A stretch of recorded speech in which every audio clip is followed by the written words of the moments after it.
Hey guys, welcome back to Top Tipper Betting Tips. I trust you're having a fantastic start to your weekend and you're looking forward to the 10 race program that we're going to be tipping out at Turffontein. I'm going to have the postman tipping out at Turffontein. He's been in hot form lately, so have all the tipsters, so please Lord let it continue. I'm going to hand you over to the postman now for his analysis.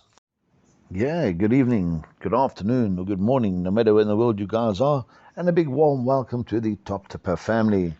Before we get into the racing on April Fool's Day, just going back to Thursday, I said it was a tough card, pick six carryover. However, we did catch the bipod numerous times, making profit there. We caught the PA, 16 times as well.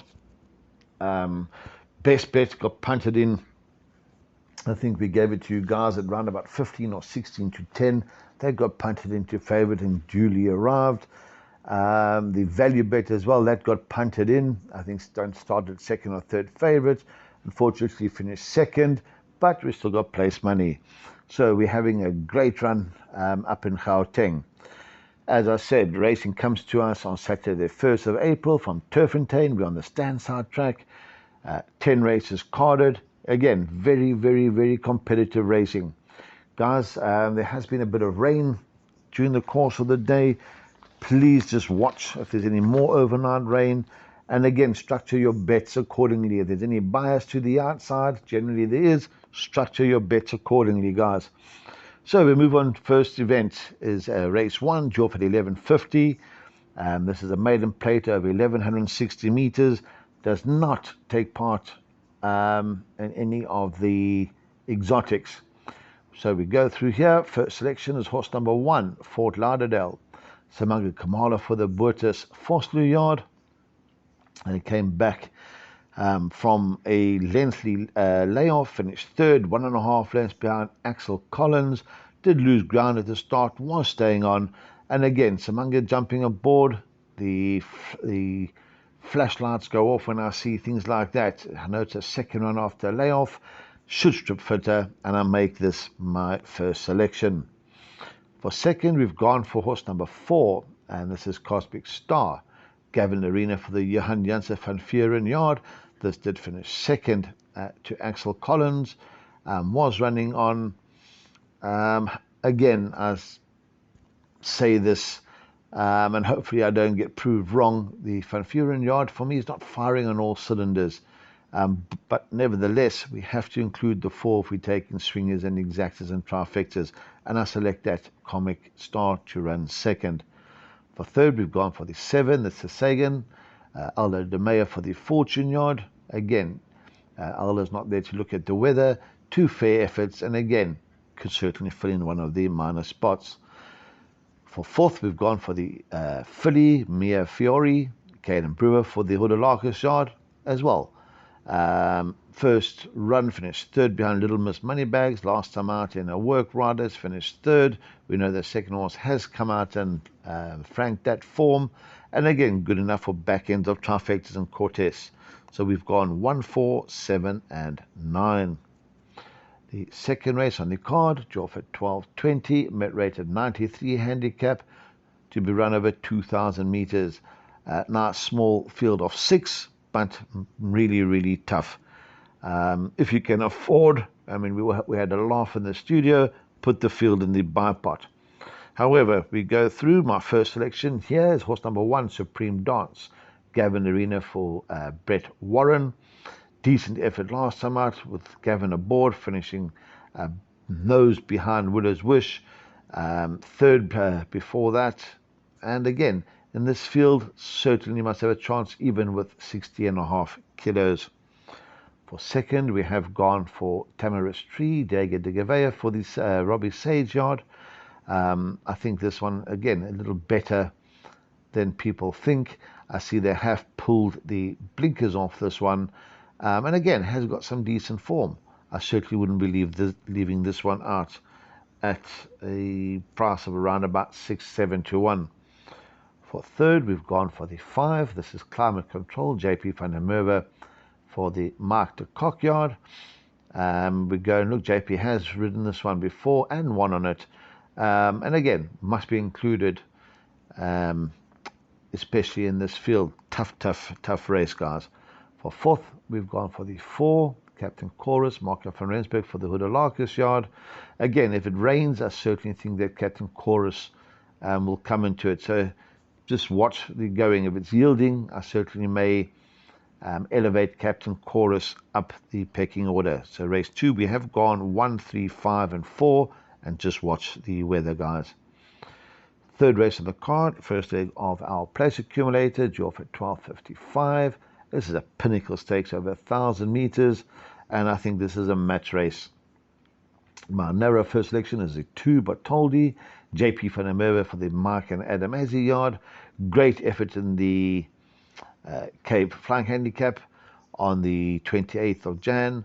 I don't know if it'll be tuned to the minute, but again, very, very decent sort, and I think will give a good account of itself. For second, I've gone for Master Archie. Craig Zaki gets a ride here for the Tony Peter yard. We know how well these guys have been going, and if Master Archie does not need the run, I mean, we've got to go and look coming back from a 48-week layoff.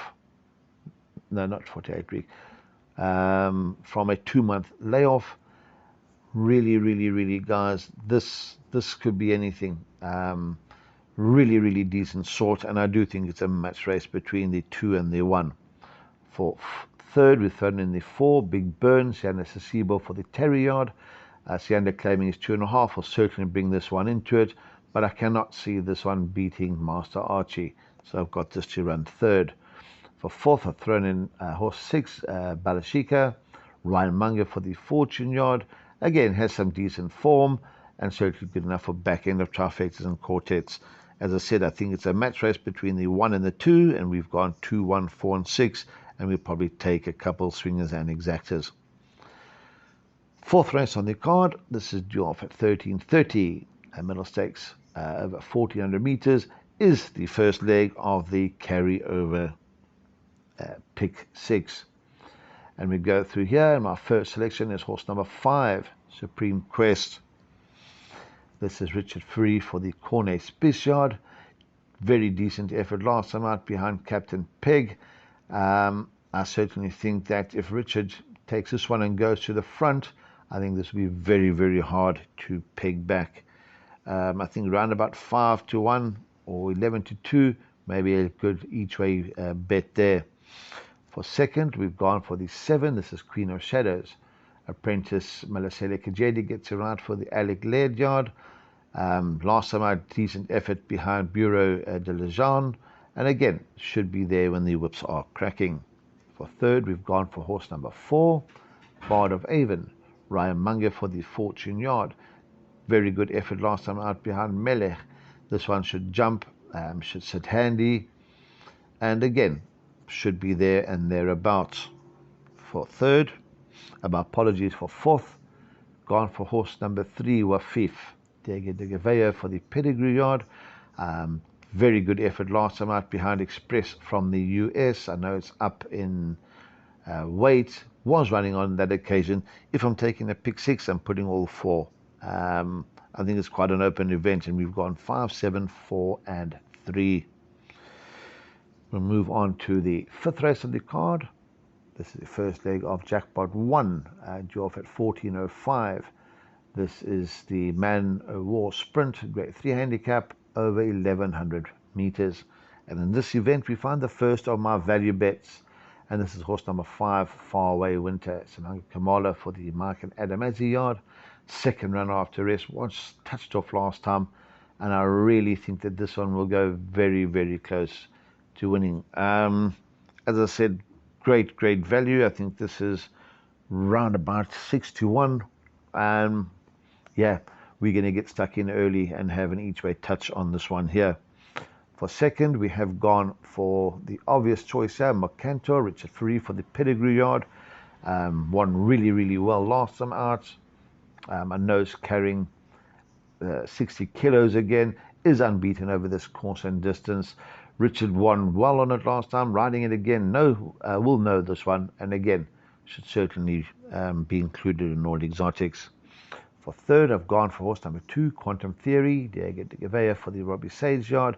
Great effort last time out behind William Robertson. Very, very speedy sort. And again, should be there and thereabouts. And definite swingers and trifecta horse number 2, Quantum Theory. For fourth, I've thrown in horse number 3, Gobsmacked. Keegan de Miller for the Johan Janssen van Vuren yard. The form is there for all of us to see, coming back from a bit of a layoff, but should again give a decent account of itself. So race 5, we've gone for a value bet there, horse 5, and we've gone 5, 1, 2, and 3. Move on to the 6th race on the card. This is your off at 1440. This is the Horse Chestnut Stakes. It's a grade 1 over 1600 meters.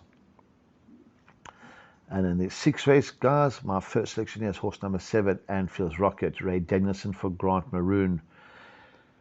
We've heard Grant Maroon say that, in his opinion, this is the best 3-year-old in the land. The form is there for all of us to see.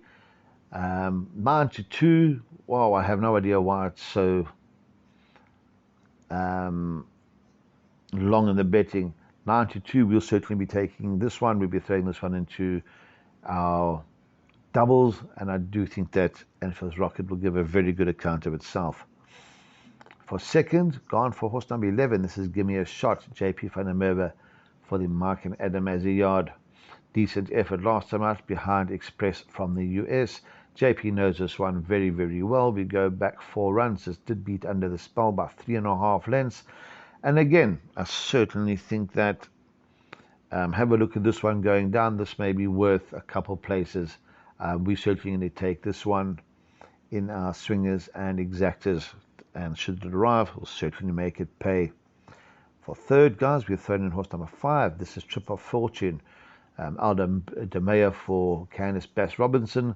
This one has been with the Fortune yard for a while. Again, I think Aldo certainly down the Gauteng for this horse, and again, certainly cannot be left out of larger perms. And again, throw this one in if you're taking swingers and exactors.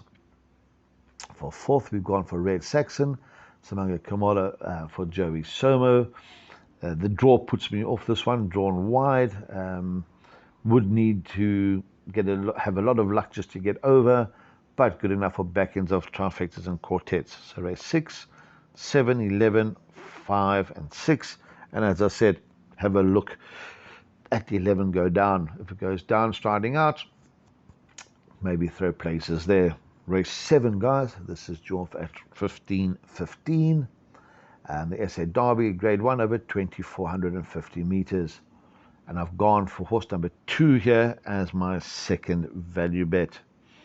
I think currently around about 72 or 4 to 1. I have the profit. Rachel Venica for Paulie Matchett. Really, really good effort last time out behind Anfield's Rocket. I certainly believe that this one will stay. Paulie, a very, very good horseman. He certainly won't be throwing this one in if he didn't think it had a chance. And I think under the hands of Rachel, I think this one will go very, very, very close. For second, I've gone for the 1, Billy Bowlegs, Gavin Darina for the Alec Laird yard. Again, was staying on last time over 1,800 meters. If this one can not find the 2,450 meters too far, should again give a good account of itself. For third, we've gone for horse 4, Electric Gold, Muzieni for the Terry yard. I think this one will jump. I think this one will be up there, and this may be quite hard to peg back. For fourth, I've gone for horse number 5. This is Good Counsel. A lot of people are saying that this one they've heard working really, really well. Ryan Munger for the Fortune yard. And again, we go and look. Decent effort last time out, beating Reza Alleluia by over 2 lengths. And again, this one could jump as well if it gets over without being chased. Can certainly make the others pick up their feet. So race 7, we've gone 2, 1, 4, and 5, and I do believe that Rachel's got a massive chance there. 8th race on the card, you're off at 15.50. This is the SA Oaks over 2,450 meters, and it's a grade 2. And this event here, my first selection here is horse number 6, Silver Hills, Gavin Arena for Sean Terry. Again, guys, I really think that this is decent value at 6-1. We go and look at the pedigree of this horse, and it's crying out for this distance, guys. Maybe have a small each way touch on the Silver Hills as well. I really think that this will go close to winning. And if you're taking pick sixes, yeah, maybe take a chance and just go the 2 horses. I've gone 6 to win, and I've gone 5, none other to run second. Richard Fourie for Lucky Hoodalakis. Last time I did set the pace, did down, and we know that Richard is a man that when he gets to the front, he knows how to keep the horses going, and I certainly won't be leaving none other out any of my exotics. For third, guys, we've thrown in the 9. This is Ipso Factor, Ryan Munger for the Ashley Fortune Yard. Did win 2 on the trot, was running on last time. I know it's taken a little stronger, but I think this Ipso Factor is on the upgrade, and again, good enough for back end of trifectas and quartets. For fourth, we've gone for horse number 1, Bless My Stars, Samanga Kamala for the Terry Yard, and this beat Feather Boa last time out. I think this will jump and sit handy, and again, should be there and thereabouts. Please take note, guys, according to my knowledge, horse 4, Emerald Gina, has been scratched, but please just confirm that. So for race 8, 6, 5, 9, and 1, and I really think that 6 may be decent each way value there as well. 9th race on the card, due off at 16.25. This is the Caradoc Gold Cup. It's a grade 3 over the marathon distance of 2,850 meters. And I think this is an absolute match race. My narrow first selection is Nebraska, Richard Fourie for the Terry Yard. I know it ran the other day, let us down. I think I gave this as decent value last, or the best bet last time out. Ran second to Rain in Holland. I don't think that Richard punished it. I think it'll be fit. And if it was not well, I know that Mr. Terry would certainly not race it. And I made that my narrow first selection. For second, I have gone for the obvious one, Shangani, Keegan DeMella for Tony Peter. Did win last time out over 2,400 meters with 62 on his back. I think it had it all its own way. I don't think it will have it all its own way. I do think that the competition is a lot stronger, but cannot be left out even with 62 on his back. For third, guys, we've gone for horse number 6, and this is Arumagun, Caden Brewer for the Waho Mooring Yard. We know that the Moorings get the horses really well when it comes to marathon distances. This is a decent sort over ground, carrying 52 on his back. Again, must be included in larger perms. For fourth, we've gone for the 5. This is Flashy Apache, Ryan Munger for Tyrone Zaki. We know that Mr. Zaki as well gets him right on the day. We know that Ryan rides really well for the yard. And again, watch this one go down. Maybe throw this one in. Swingers and exactors. This one could surprise at decent odds. So race 9, 2, 1, 6, and 5. Move on to the lucky last, race 10. Race 10 is due off at 1,700 hours. It's over the sprint distance of 1,160 meters, and it's a mid-rated 76 handicap. And in this event here, my first selection is horse number 4. This is Storm Dictator, Dennis Swartz for Tony Peter. We know that Dennis is riding well for the yard. And again, if it's had a bit of rain on the day, I think that this one will go really close. I think it's currently around about 3-1. Watch for any betting moves on this one. For second, I have gone for horse number 8. This is Tiz Magic. Richie Fourie for the Terry Yard. Decent effort last time out behind Smith and Wesson. And I think that under the strong urgings of Richard Fourie, again, could certainly be there when the whips are cracking. For third, we've gone for the 1, Little Miss Moneybags, Ray Danielson for the Fortune Yard. Has had 3 or 4 fair efforts. The last win did come over this course and distance. I know it's taking on some decent sorts here, but good enough for back end of trifectas and quartets. For fourth, we've gone for the horse number 1, Black Egret, Ryan Munger for the Fortune Yard. lovely form. However, I think it's drawn on the wrong side of the track and would need a lot of luck if this one can get over and be competitive. So race 10, 4, 8, 2, and 1. Guys, as I said, just please just watch for the weather, watch for jockey changes, watch for any further scratchings. My PA, I've put 2 horses on each leg. Please add in what you fancy there. Value bets are quite fancy. 8th race I do fancy the 6 a bit there as well. Please just watch them go down. And as I said, add in your fancies. Take it easy, look after yourselves, break a leg. Stevie, back to you guys in the studio. Thanks for that input, the postman. I know you study very hard for the punters and you always want them to make some nice tidy profit. And I know that you love your racing. So guys, listen to the postman. Whatever he predicts, play according to your budget and according to your pocket, and make sure that you enjoy your racing. Be passionate about it. Enjoy, have fun, break a leg, and cheers for now.